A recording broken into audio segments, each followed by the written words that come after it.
त्रिदलं त्रिगुणाकारं त्रिनेत्रं च त्रियायुधं त्रिजन्म पापसंहारम् एकबिल्वं शिवार्पणम् त्रिशाखैः बिल्वपत्रैश्च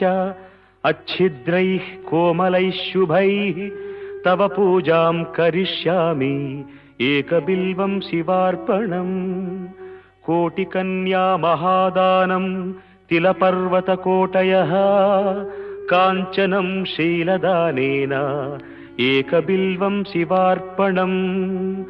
काशीक्षेत्रनिवासं च कालभैरवदर्शनं प्रयागे माधवं दृष्ट्वा एकबिल्वं शिवार्पणम्।